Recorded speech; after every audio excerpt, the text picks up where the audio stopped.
Hola Raquel, Profe, buenas noches.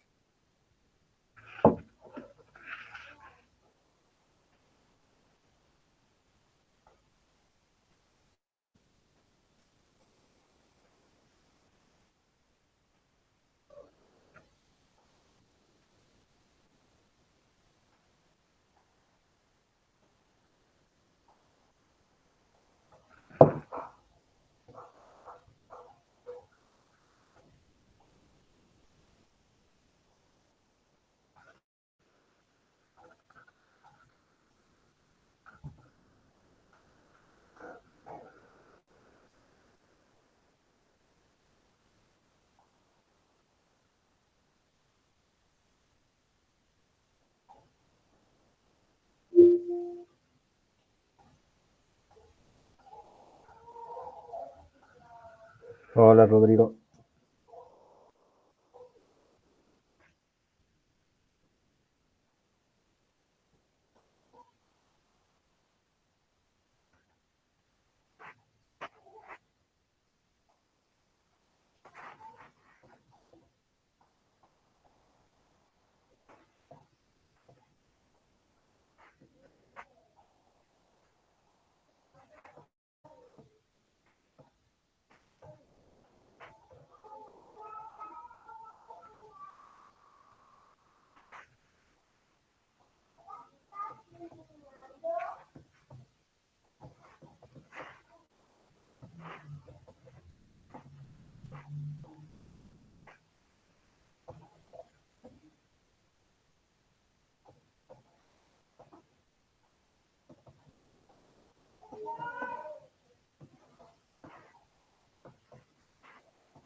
Esperamos unos minutitos más y largo.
¿Qué tal tuvo la jornada los que fueron?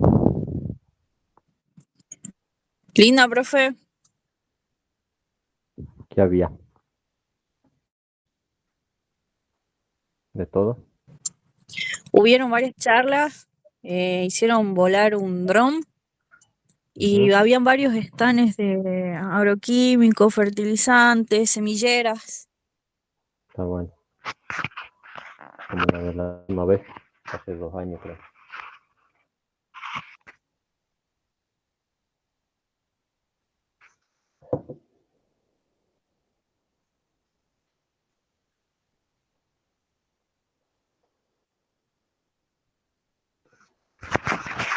Hola, Raúl.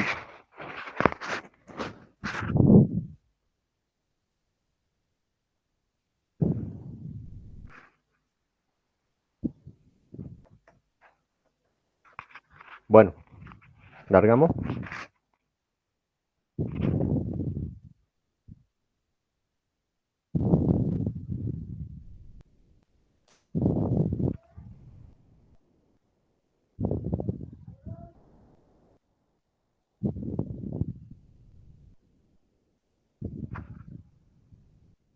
¿Se ve bien ahí o no? ¿Me escuchan bien?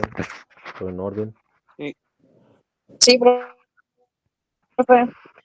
Bueno, tengo la cámara apagada porque si no se pone medio lento. Bueno, llegamos a la unidad 9, la penúltima. El profe Ezequiel está de viaje, así que yo voy a dar la teórica y la práctica. De todas formas, es una clase muy cortita la de hoy porque hemos venido desarrollando a lo largo de la materia ecología agrícola, la agroecología, ¿sí? Entonces, simplemente para, para decir algunas cosas que por ahí no dijimos, vamos a hablar de la agroecología como ciencia, de eso muy, muy breve. Ya vimos los enfoques del sistema, un poquito vamos a charlar de producción sustentable, producción orgánica y algunos indicadores de sustentabilidad.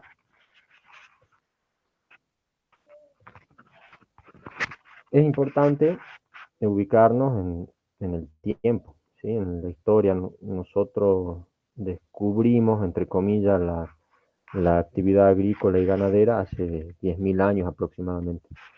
Descubrimos, entre comillas, porque no fue como, me encontré 100 pesos tirados en el piso, sino que fue todo un proceso, ¿sí? O sea, generalmente las mujeres que se quedaban en los campamentos empezaron a observar que las semillas de los frutos que recolectaban germinaban y era un gran potencial de esperar a ver si daban frutos después.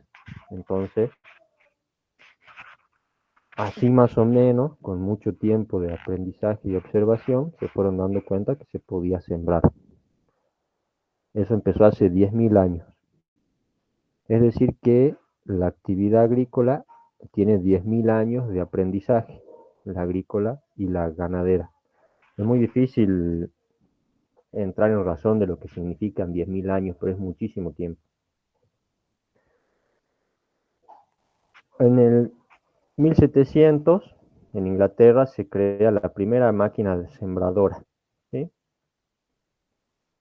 En el 1840, Liebig descubre que las plantas se pueden alimentar con sustancias sintéticas que se producen en laboratorio, que son las sales fertilizantes.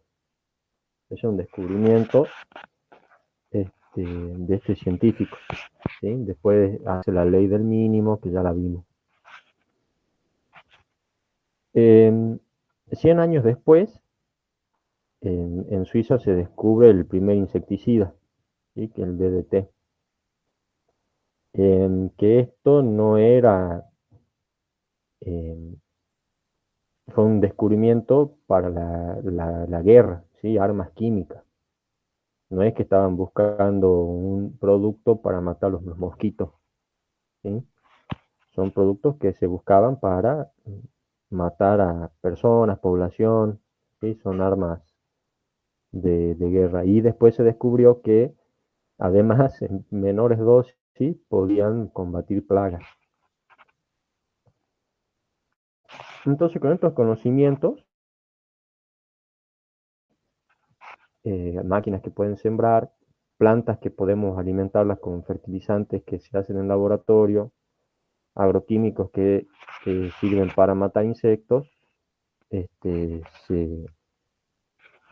se empezó toda una revolución en la agricultura, que es la que llamamos Revolución Verde y que llevó aproximadamente del 40 al 60.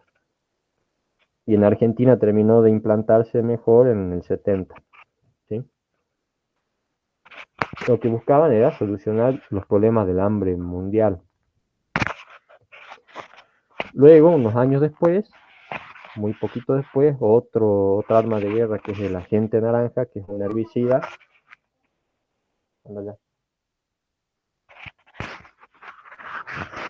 que usaban los yanquis para dejar las selvas de Vietnam sin hojas y poder divisar al enemigo. Se llama agente naranja, es un herbicida, se lo llevó también a la agricultura y bueno, con todas esas herramientas de guerra, la industria logró hacer un paquete para la producción de alimentos. Y por ejemplo, este concepto de Liebig, de que las plantas pueden alimentarse con sales de nitrógeno, el nitrógeno se producía en laboratorio para hacer explosivos.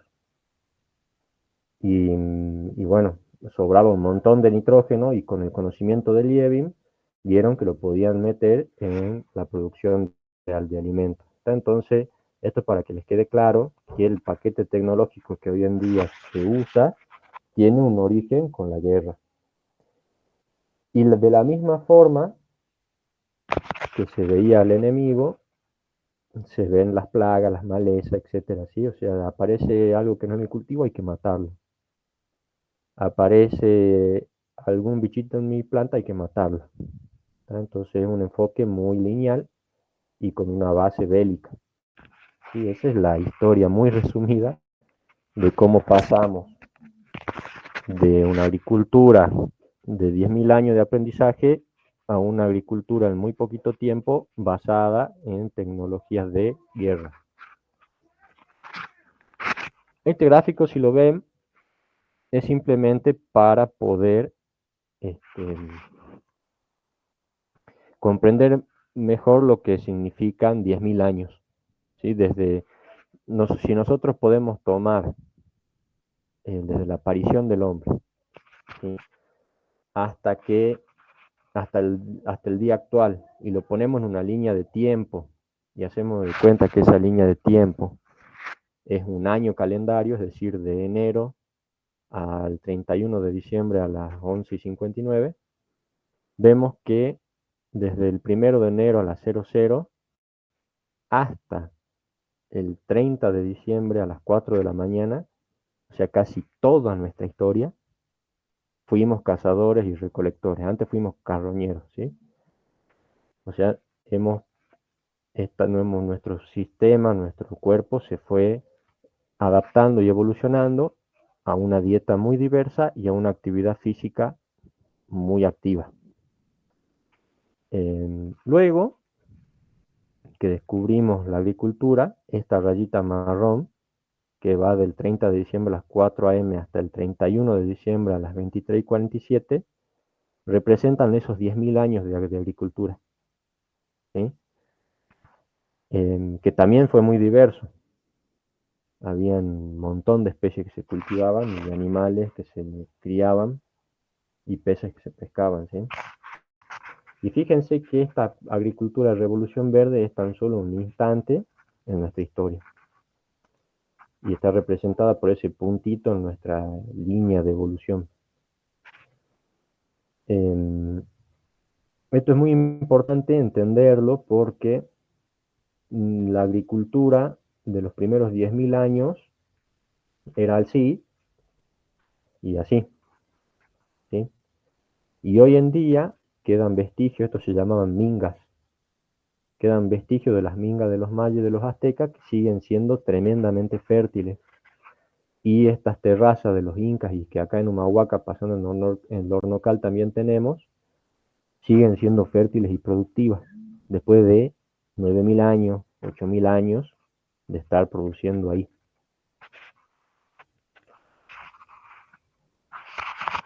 Entonces, bueno, ya más o menos fuimos viendo cuáles son las características de este modelo nuevo de agricultura, que es la Revolución Verde, que la hacen inviable a lo largo del tiempo. ¿Sí? Primero, que cada vez somos más dependientes de insumos externos para poder producir. Si ustedes ven la cantidad de insumos químicos que se usan por hectárea versus la producción por hectárea a lo largo del tiempo, van a ver, si buscan algún trabajito, yo tengo uno ahí, que cada vez se necesita más para producir lo mismo y en algunos casos para producir menos. Sí, en el tabaco eso es muy evidente también. Entonces, si cada vez usamos más agroquímicos, contaminamos los alimentos que respiramos, el agua que tomamos, el suelo, eh, las plagas, los insectos, las malezas se vuelven resistentes. Eso aumenta los costos de producción. Tenemos, el suelo pierde su capacidad productiva, o sea, empezábamos con suelos fértiles de desmonte, tremendamente ricos y terminan en un desierto. ¿Sí? La tierra se desertifica, se saliniza. Contaminamos los cuerpos de agua, ¿sí? Como se erosiona el suelo, ese suelo va a parar a cuerpos de agua que terminan sedimentándose y terminan desapareciendo.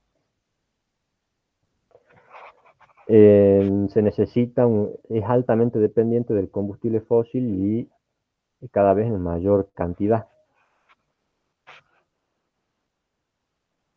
Bueno, se simplifica el ambiente, perdemos diversidad y con eso perdemos los servicios que la diversidad nos da. Se pierde la diversidad genética dentro de los cultivos, que eso es muy grave porque cuando queremos hacer mejoramiento genético necesitamos una base de diversidad que se pierde. Y esto es grave también, todo ese conocimiento de 10.000 años de ver, registrar y aprender se erosionó, se pierde. Hoy muy poca gente sabe o tiene ese conocimiento. ¿Sí? Por ejemplo, que es un conocimiento muy local y muy importante. Por ejemplo, hay comunidades en el lago Titicaca de Bolivia que saben si va a ser un año seco o si va a ser un año húmedo, observando un ave, que no me acuerdo el nombre, cuándo y dónde hace el nido en el lago.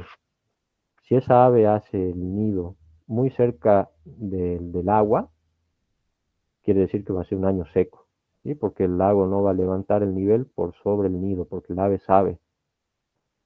Si lo hace el nido muy alto, significa que va a ser un año húmedo, porque el ave hizo el nido a una altura donde va a llegar el agua un poquito antes. ¿Sí? Entonces, en base a eso definen densidad de siembra, qué cultivo hacer más y qué cultivo hacer menos. Hay toda una ciencia que se llama astroagronomía, que de acuerdo a la luna, a las estrellas, a las constelaciones, saben cuándo sembrar.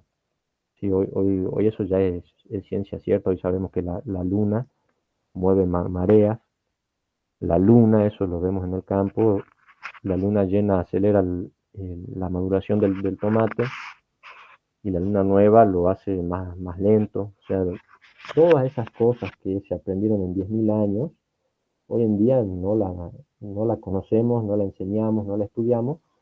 Hay gente que sí y ya está publicado, pero es un conocimiento que se erosionó, es como que hicimos un reset de todo lo que aprendimos sobre la naturaleza y sobre cómo producir. Es un retroceso. ¿Sí? Bueno, si se erosiona el suelo, se pierde materia orgánica, se usa un montón de insumo y combustible, aumenta la contaminación, el calentamiento global. Es un modelo que no se aplica a todos los agricultores.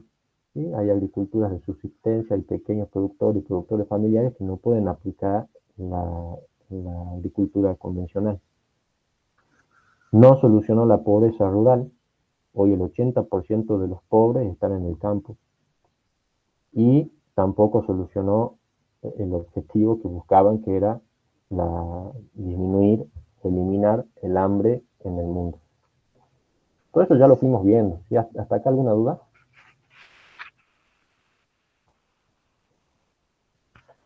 No, profe. Bueno,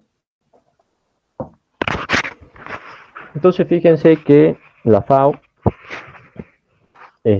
propuso estos objetivos de desarrollo sostenible, que son 17, y que esto creo que fue en el 2015, y llegaron a un consenso de todos los países que participaron de que la agroecología era clave porque puede aumentar la producción, puede aumentar el acceso a la alimentación saludable, puede disminuir el impacto negativo de la producción en el ambiente y disminuir la dependencia de recursos que no se renuevan, ¿sí? Y eso contribuye a estos principios, a estos 3 principios, al 6 también, ¿sí? A unos cuantos más, al 12. ¿Sí? Entonces es muy importante que lo tengan en cuenta, por ahí ustedes van a trabajar en el sector privado con productores. ¿Sí? ¿Alguien dijo algo? Por ahí ustedes van a trabajar en el sector privado con productores que esto no le importa, pero que sí quieren ser más eficientes en el uso de los recursos, o van a trabajar con alguna ONG o fuente de financiamiento externo que busca aplicar algunos de estos objetivos, o van a trabajar para el Estado buscando también estos objetivos. Cualquiera de las 3, ustedes tienen que saber que la agroecología sirve para esto. Entonces, la agroecología permite crear riqueza, o sea, que el productor mejore su calidad de vida, al aumentar la producción por superficie o al aumentar la producción en relación al uso de insumos, es decir, gasto menos y produzco lo mismo, hice más plata. O gasto menos y produzco más, hice más plata todavía. O le agregué valor de alguna forma, bueno, cualquier camino para mejorar la economía. ¿Sí? Con respecto a lo que es ambiente, bueno, contamina menos, regenera, ¿sí? No mete, o sea, depende menos de recursos que no se renuevan, es mucho más eficiente en el uso de la energía y eso tiene un impacto positivo sobre el ambiente y sobre la sociedad también, porque satisface las necesidades en cuanto a alimentación segura y sana, ¿sí? Genera empleo, y cuando dice prevención de la exclusión se refiere a que es accesible la producción agroecológica a cualquier productor, ¿sí? No es para ciertos productores. Entonces eso lo hace sustentable. ¿Tá? Ahora, ¿qué no es la agroecología? Por ahí definirla, hay gente que no le gusta definirla. La agroecología tiene distintas escalas, ¿sí? Puede ser una escala parcela, o sea, cómo yo puedo hacer agroecología en mi parcela, o puede tener y abarca también una escala más grande, ¿sí? Hasta regional y hasta decisiones políticas. Entonces, es difícil de definirla. A mí personalmente me gusta decir que la agroecología, hablando de lo que es lote o parcela o finca, es la ciencia que nos permite producir alimentos eh, aprovechando o imitando los procesos o funcionamientos del ecosistema, ¿sí? De la naturaleza, es decir, producir copiando cómo funciona la naturaleza. ¿Sí? Ahora, eso no es, está muy lejos de ser un estilo de agricultura. ¿Sí? Por ejemplo, la agricultura orgánica, la biodinámica, la natural, la permacultura, bueno, eso entrarían en estilos de agricultura que compaginan muy bien con la agroecología. ¿Sí? No tiene una receta. O sea, no es que ustedes van a hacer agroecología siguiendo estos pasos o haciendo específicamente tal cual cosa, poner tanto de igual momento, no es una receta, tiene principios que ya los vemos. Que un productor use agroquímicos no quiere decir que no sea agroecológico. Es decir, en otras palabras, la agroecología no es no usar insumos químicos. Eso es agricultura orgánica. ¿Sí? La agricultura orgánica es no usar insumos químicos y tiene toda una reglamentación de qué insumos se pueden usar y qué insumos no. Después, si se degrada el suelo, bueno, eso como que no le importa mucho, mientras vos hagas un tomate que no tenga químicos, ¿sí? Eso es agricultura orgánica. No es una vuelta al pasado o a la prehistoria. Lo que hace la agroecología es tomar esos conocimientos de 10.000 años de trayectoria, entenderlos, comprenderlos e incorporarle los nuevos conocimientos que surgieron gracias a la tecnología y al avance científico de los últimos 60 años. Y entonces potenciar el conocimiento anterior con el nuevo. No es volver. No es solo para pequeños productores o productores familiares o marginales. ¿Sí? A lo largo de la cruzada yo les fui mostrando casos de productores grandes que tienen 20 invernaderos, un montón de hectáreas de caña, productores que tienen 20.000 hectáreas de grano en Tartagal. O sea, no es cuestión de escala la agroecología, ¿sí? Y también se hace agroecología en agricultores marginales de subsistencia, en pequeños productores. O sea, no tiene ese límite.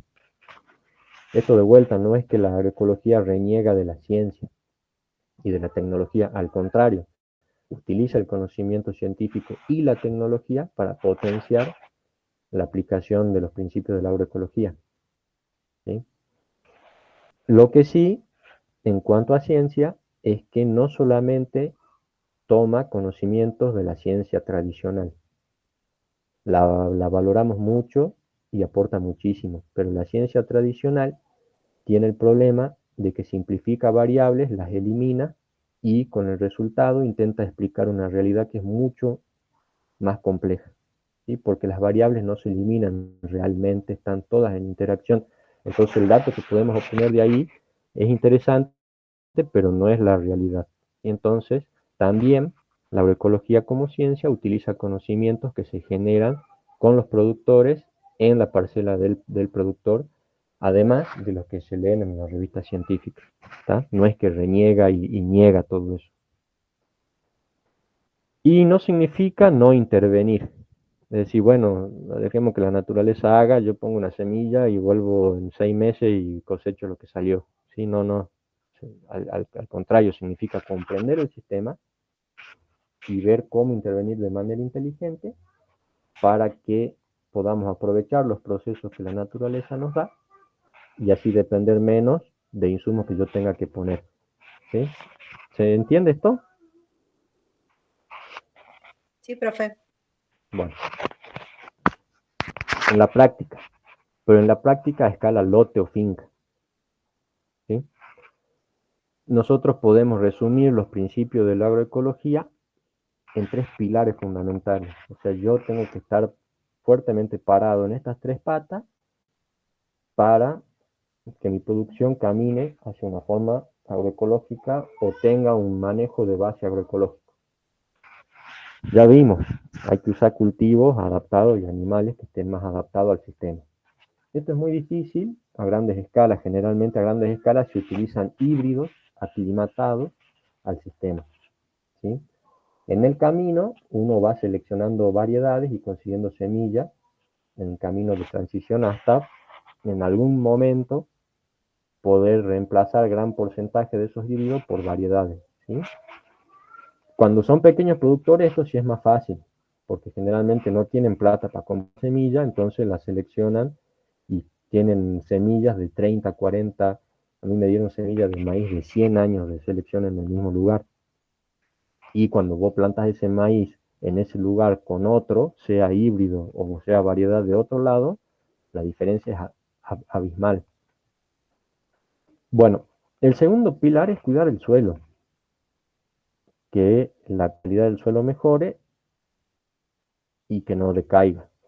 ¿Sí? Es decir, yo tengo que garantizar que mi suelo tenga una buena estructura, un buen contenido de materia orgánica, esté siempre cubierto y la vida debajo del suelo sea siempre máxima.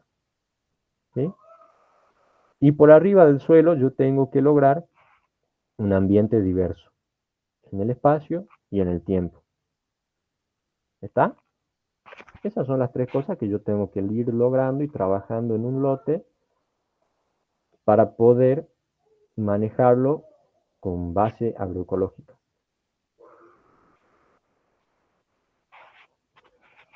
Pero ya vimos varios ejemplos en clase, de hecho el trabajo de biodiversidad, le dimos 3 casos y ustedes proponían cómo mejorarla a la biodiversidad o algunos problemas, ¿sí? Es eso. Con algunos productores más fácil, con otros productores más difícil, pero se puede. Entonces fíjense que los principios de la agroecología, estos que les dije, nos condiciona un diseño agroecológico, ¿sí? Ese diseño ese diseño de la finca, cómo yo voy a diseñar la finca, cómo yo voy a planificar los cultivos, el riego, etcétera, me tiene que permitir incrementar la materia orgánica, mejorar o potenciar el reciclaje de nutrientes y mantener altos niveles de vida en el suelo. Al mismo tiempo, por arriba del suelo, yo tengo que diseñar diversidad espacial, policultivos, cultivos asociados, cubran el suelo, tengo que planificar bien las rotaciones y los corredores biológicos, entre otras prácticas para aumentar la diversidad. Estas dos en conjunto hacen a la salud del suelo, y si el suelo está sano y la planta está adaptada, crece y se enferma menos y produce bien con menos insumos, y eso lo hace sustentable. Bueno, entonces hay varias diferencias entre el enfoque convencional y el enfoque agroecológico de producción. Si el enfoque agroecológico incorpora el concepto de sustentabilidad, es decir, tiene en cuenta la eficiencia. Yo puedo ser muy productivo, pero use una cantidad inmensa de insumos no renovables o contaminantes. Ahora, por ejemplo, en una finca que venimos trabajando, por cada kilogramo de hortaliza usamos 180 litros de agua. El promedio mundial es por cada kilogramo de hortaliza usar 320 litros de agua. ¿Sí? Entonces, ¿cuál es más productivo? ¿Sí? ¿Cuál es más sustentable? Yo con menos agua hago más o lo mismo. ¿Sí? Entonces la agroecología complejiza lo que es productividad o rendimiento. Le agrega el factor tiempo y le agrega el factor eficiencia. Si vos produciste un montón, pero ¿cuánto usaste de nitrato de potasio? ¿Cuánto usaste de insecticidas? ¿Cuánto usaste de combustible? ¿Está? ¿Se entiende? O sea, el enfoque convencional solo se fija en el rendimiento y pone el foco en las plagas. ¿Sí?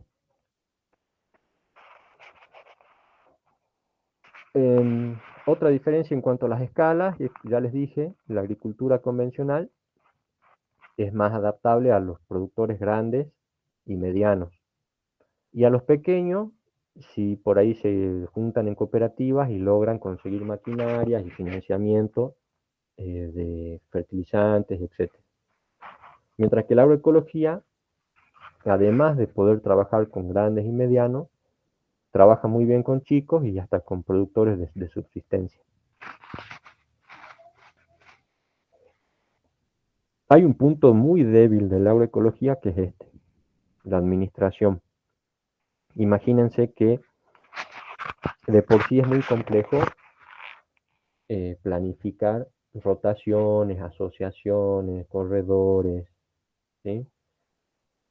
Eso es muy complejo. Si el productor, haciendo lo que siempre hace, tomate, por ejemplo, ya está un poco complicado de planificación y administración, si yo quiero complejizar más su sistema, fracasa. De hecho, los productores con los que se pudo avanzar muy poco hasta ahora fueron los que tenían más problemas en la parte administrativa. No saben cuánto gastan, no saben cuánto ingresan, no saben, no tienen una planificación a futuro, ¿sí? O sea, van para donde lleva el viento, cuánto vas a plantar, no saben cuánto van a plantar para el año. O sea, no hay una visión, no hay una planificación. Eso hace muy difícil plantear o proponer estrategias que aumenten la diversidad o el cuidado del suelo. ¿Sí? Entonces este es el talón de Aquiles de la agroecología. ¿Hasta ahí vamos bien? ¿Alguna duda? Bueno, Em,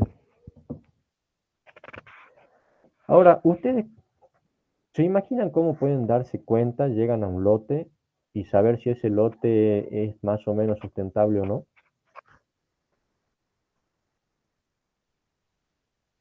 Por las condiciones del suelo o los cultivos que tiene. A ver cómo sería. Y porque a veces uno llega a un lugar y ya, o sea, de ver el suelo nomás te das cuenta que está muy degradado, o si no ves tanta vegetación alrededor, es como que son indicadores de, no sé, de si eh, tienen un buen ingreso de lluvia quizás por precipitaciones, o ya te el suelo degradado ya te da la pauta de que hubo mal manejo, o de que ese suelo no es apto para lo que el productor quiere que uno haga ahí. Bien.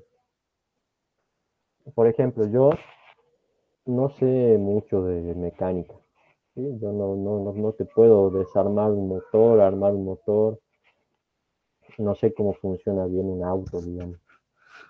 Sin embargo, me subo a un auto, lo enciendo y viajo a cualquier lado. ¿Por qué es posible que yo, sin conocer cómo funciona el sistema auto, pueda conducir igual y usarlo?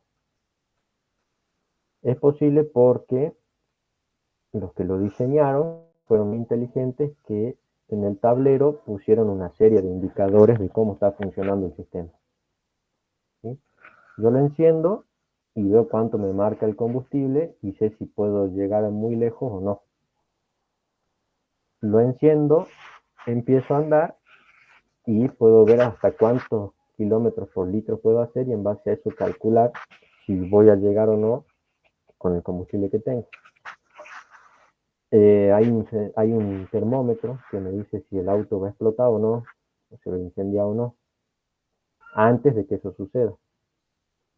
Hay un velocímetro y un contador de vueltas que me dice si en relación a las revoluciones por minuto voy muy rápido o muy despacio. Entonces yo manejando esos indicadores tranquilamente puedo usar un vehículo. O sea, usarlo, por supuesto, hay que practicar un poco, pero se puede, digamos, uno sin saber cómo el motor funciona, puede manejar un sistema complejo siguiendo indicadores. Y eso es un indicador. Es una variable o varias que se pueden medir fácilmente y se perciben fácilmente y me dice ese valor si voy bien o si voy mal. ¿Se entiende lo que es un indicador? Sí, profe. Entonces, ustedes tienen indicadores de estado y de manejo, ¿sí? ¿Qué es un indicador de estado? Por ejemplo, si un suelo, si ustedes miden la materia orgánica de un suelo, les dice si es sustentable o no el valor. Es una variable que se puede medir. ¿Sí? Yo tomo una muestra y le tomo la materia orgánica, el carbono orgánico del suelo. ¿Alguien dijo algo? Juan dijo algo, pero no sé. No, profe, no. No que. No dije nada. Ah, bueno. Se quedó. Bueno, si ustedes toman una muestra de suelo y le sacan la materia orgánica, ese valor le dice si el sistema es sustentable o no.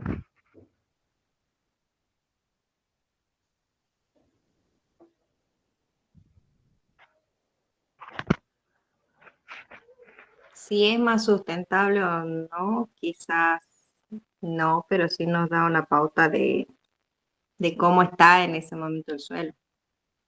Bien. Por ejemplo, si le da 3 de materia orgánica, ¿qué les dice? Que está muy bien. Muy bien para el norte, que Sí, tenemos suelo con poca materia orgánica, son pero pobres de material, si una muestra de la pampa húmeda no está bien. claro. Ahora, eso en un aspecto muy general, porque si el suelo tenía 5 de materia orgánica,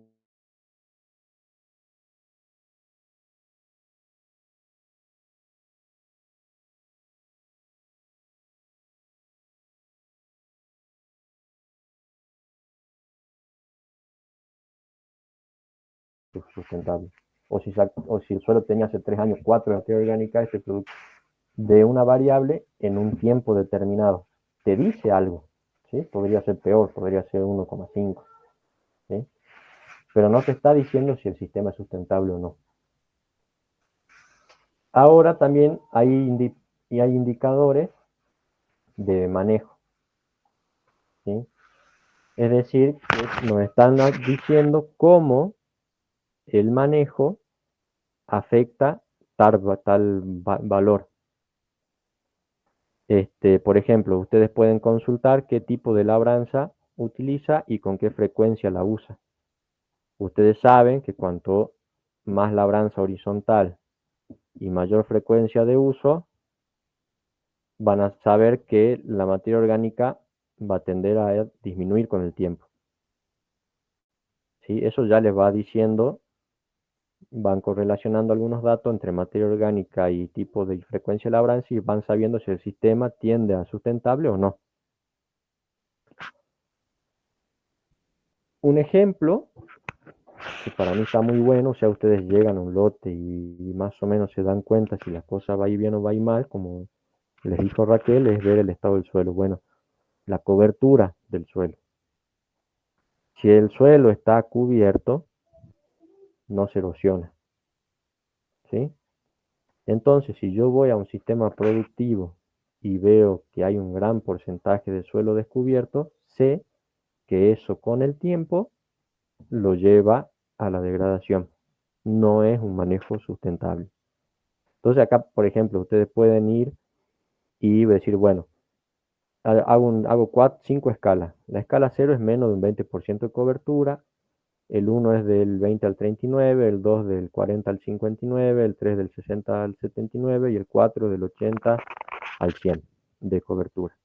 Sí, van con una soga con nudos cada metro, la tiran en cualquier lado, cuentan cuántos nudos caen en suelo descubierto y cuántos nudos caen en suelo cubierto y sacan el porcentaje. Eso hacen en varias partes del lote y tienen un indicador, un valor que midieron muy fácil y que les está diciendo, che, el valor cayó en 4, quiere decir que este suelo está muy bien cubierto y por lo tanto está protegido. El manejo que viene haciendo el productor favorece la cobertura.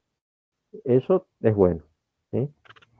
A eso le pueden sumar un montón de cosas más. Bueno, toman la materia orgánica y la van registrando en el tiempo. Le hacen preguntas al productor de qué productos usa, la labranza, etc. ¿Sí? Son distintos indicadores que les van a servir a ustedes para identificar la sustentabilidad del sistema. Bueno, eso es lo teórico de hoy. ¿Alguna duda? ¿Algo que quieran charlar?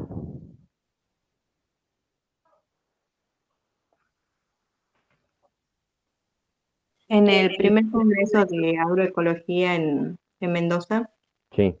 sí estaba muy marcado este debate de si orgánico o agroecológico y hasta dónde podía ser realmente viable que sea algo o cultivos extensivos o intensivos, que hasta dónde era viable que se lo haga desde una mirada agroecológica y creo que desde ese congreso ahora la mirada de los productores y de los ingenieros ha cambiado bastante.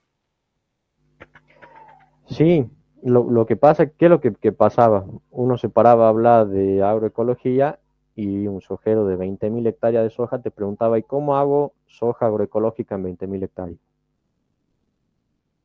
Entonces, por supuesto que la respuesta es, yo no haría 20.000 hectáreas de un solo cultivo.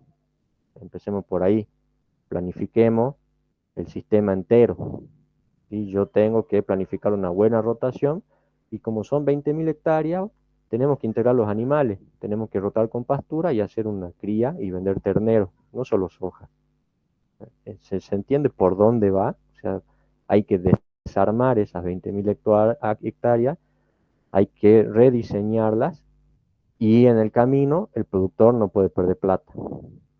Eso se hace ya, yo les voy a mandar un trabajito muy bonito, que les decía de Garibaldi, de cómo diseñar paisajes productivos en una grandes escala. sin perder plata, ¿sí? Está muy bueno porque utilizan mucho de tecnología nueva, que es la agricultura de precisión. O sea, para que vean que hubo un gran avance en eso, ¿sí? Simplemente es un cambio de cabeza, digamos. No podés pensar hacer un sistema de 20.000 hectáreas solo de soja, 10.000 hectáreas solo de soja. El productor este de Tartagal, que tiene 15.000 hectáreas, tiene 22 cultivos, además de los animales, ¿sí? Por eso funciona muy bien. No hace 15.000 hectáreas de soja. ¿Se puede hacer 15.000 hectáreas de soja orgánica? Sí. En vez de usar herbicidas, usar algún cultivo de servicio que te ayuda a retener la maleza y después le metes un herbicida orgánico, que hay algunos aceites por ahí, y después le metes una soja no transgénica, que sí existe, y ya si de ahí en más sale algún yuyito, cuando hace la cosecha tenés que hacer una buena limpieza en galpón, y a los bichitos y las enfermedades las trabaja con bioinsumos comerciales. Sí, sí se puede hacer 20.000 hectáreas de soja orgánica.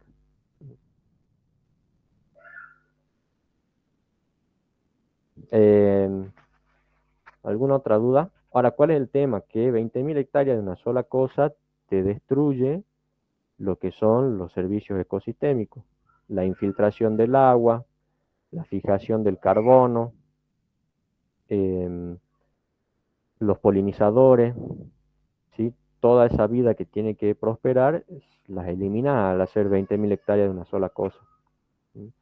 Por eso es que la agroecología propone algo más allá. No dejemos de hacer plata, pero hagamos plata sin simplificar tanto. Ese es el concepto. ¿Alguna duda? ¿Alguna otra consulta? ¿Algún aporte?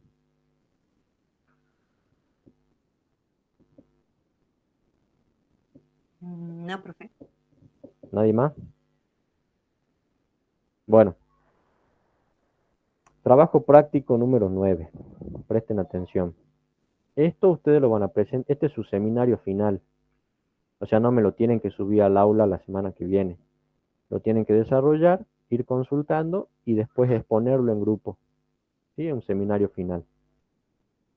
Nosotros lo que hicimos es tomar 3 casos reales de aquí de la zona y le hacemos una serie de preguntas para que vayan desarrollando, ¿sí? De acuerdo al caso real descrito más abajo, hagan una propuesta para solucionar los problemas en el corto, mediano y largo plazo. Esta materia quizás sea la única en la que los invite a ustedes a pensar alternativas de manejo. Por eso es que hacemos este tipo de ejercitación, ¿sí? Que busquen soluciones sistémicas a los problemas. Para guiar un poquito la propuesta, tienen que ir respondiendo estas preguntas, ¿sí? ¿Qué interacciones observa en el caso que les proponemos más abajo? ¿Qué interacción usted cree que debería potenciar? ¿Qué proceso del sistema está funcionando mal? ¿Cómo mejoraría ese proceso? Después le pedimos que haga un pequeño diagrama en bloque, identificando ese proceso o interacción a mejorar, reducido potencial. Aunque sea un caso de una parcela específica, hagan el diagrama en bloque de esa parcela, ¿sí? Pongan los límites, las entradas, las salidas, los componentes que habrían dentro de la parcela, cómo interactúan, e identifiquen ahí qué proceso o acción están dando mal y lo explican, ¿sí? Y si consultan bibliografía, sitios web, los tienen que citar, ¿sí? A un seminario. Vamos al caso 1 para el grupo 1. ¿Saben cuál es el grupo 1 y cuál es el grupo 2? Si no, sí, ya deben saber, ¿no? ¿Quién pertenece al grupo 1, 2 y 3? El grupo de Juan es el 1, el de Luana es el 2 y nosotros somos el grupo 3. Bueno, Nosotros somos grupo 2, Raquel. Nosotros somos grupo 2. impactada, pensé que era en el grupo 1. ¿Y quién en el grupo 1 hay alguien? El de Luana, entonces, profe, porque nosotros somos el 3 El de Luana de y, Reales y que no, y Ruiz. y hay alguien de ellos o no. Bueno, entonces vean, un productor hortícola del bananal. ¿Conocen el bananal? Sí, sí. Sí, Bueno, que este marzo sembró zapallito en un lote que le había puesto mulching plástico, cinta de goteo, y en ciertas partes de esa siembra notó que un 40% de la semilla no salió. Bueno, al ver vio que estaba escarbado y comida por ratas, ¿sí? También notó que las semillas, todas las semillas vienen curadas, las del zapallito. Hay algunas que vienen curadas y con un color verde y otras que vienen curadas con un color rojo. Y notó que las de color rojo fueron más atacadas. Se preocupó mucho, hacen siembras escalonadas, o sea, no siembran todo en marzo, van sembrando en marzo, abril y creo que hasta mayo llegan a hacer otra siembra. En la siembra de abril, preocupado por esto, aplicó, luego de que se sembró inmediatamente, un chorro o drench con mochila, con un producto muy fuerte que se llama clorpirifos, que está prohibido. Eh, a pesar de eso, no hubo efecto. Es decir, las ratas siguieron comiendo un gran porcentaje de semillas. Si necesitan un poco más de información sobre el sistema, sobre el lote, me la piden, ¿sí? Por ahora yo les dejo esto y el grupo 1 tiene que ir resolviendo y hacer una propuesta para solucionar ese problema en el corto, mediano y largo plazo. Aquí se vale todo. Pueden proponer desde veneno para rata hasta, no sé, todo se vale, ¿sí? Lo tienen que justificar bien.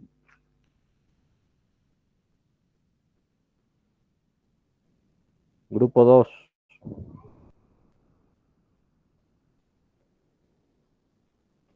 Lo mismo. Caso 2. Un productor hortícola de la colonia Santa Rosa plantó cherry amarillo este marzo y al otro día el 50% de los plantines amanecieron cortados.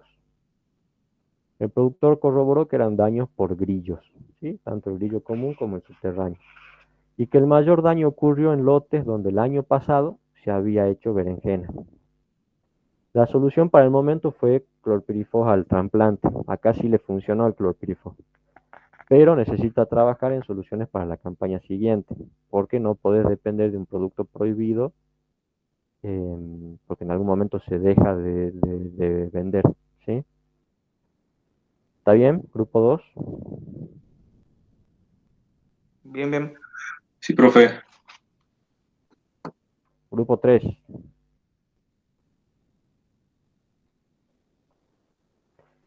Lo mismo, pero cambia el caso. Un productor de citrus de yuto que dice que el turno de riego no le alcanza para cubrir la necesidad de agua que tienen las mandarinas, sobre todo en la época seca y cálida, que es de septiembre a noviembre. En esta época los citrus florecen, cuajan y eso define el tamaño final de la fruta. Entonces es una época muy crítica donde no le puede faltar el agua. Y a este productor no le alcanza. Hay un lote que tiene un suelo de textura franca que mantiene mejor la humedad y ahí le va mejor, pero el lote arenoso es un problema. Entonces son 8 hectáreas total la finca, 4 tienen suelo franco y 4 tienen suelo arenoso. Realiza riego por surco, abre todos los años, zanja a cada costado de la línea de plantas con una reja para poder pasar el agua por ahí. Pero para abrir esa zanja tiene que rastrear la calle para que se ablande el suelo y pueda entrar esa reja, ¿sí? Porque el suelo en la medida que va perdiendo la humedad del verano se pone duro. Y se pone duro aún siendo arena, ¿sí? La arena también se compacta. Y es un productor que al tener 8 hectáreas de citrus, su capacidad de invertir es muy baja. ¿Sí? ¿Estamos grupo 3? sí, profe, pero yo le voy a consultar algo ahora antes Sí. de que nos vayamos. Sí. pero porque no sé tanto del cultivo. Se puede hacer riego por goteo em, en los cítricos y proponer eso en vez de que sea el tipo de riego que tiene para que sea más eficiente. Porque subterráneo, riego por goteo, pero subterráneo no se va a poder. Pero por goteo así. Eh, es un productor con baja capacidad de inversión. Justo por eso, por la poca inversión que puede hacer. O sea, no En- sería viable, digamos, hacer esa propuesta. No, o sea, realmente no es viable. Bien, Yo voy a este productor, le digo, bueno, hagamos riego por goteo y aparte, la cantidad de agua que le tenés que meter a un lote arenoso para regar un árbol grande, tenés que tener la bomba prendida 12 horas. Y entonces necesitas hacer una reserva de agua que te aguante todo eso. Y entonces no es solo el riego por goteo, sino la reserva. Es carísimo. No. Para un productor así no es viable. Digamos. Por eso les puse bien. este dato. ¿Mm? Sí. Quería sacarme la duda porque no sé mucho ni del cultivo, ni sé que es caro, pero no tengo idea de qué Bien. tan caro es. Está bien, sí Por eso sabía le que iba a pregunto. salir esa duda, por eso les puse que no tiene mucha capacidad para invertir. Bien, Igual puedes gracias, profe. proponer algún otro tipo de riego, ¿no? O sea, no te limito a eso, digamos. Capaz que vos lo podés justificar pidiendo un préstamo y qué sé yo. Todo vale, lo tienen que justificar bien. Bien, profe. Bueno, se lo mando al WhatsApp, al grupo. Bueno, Bien, profe. gracias. Meta, eso es todo. Nos Gracias, profe. vemos, Bueno, profe. Nos vemos. Bien. nos vemos el Hasta lunes. luego. Chao, chao.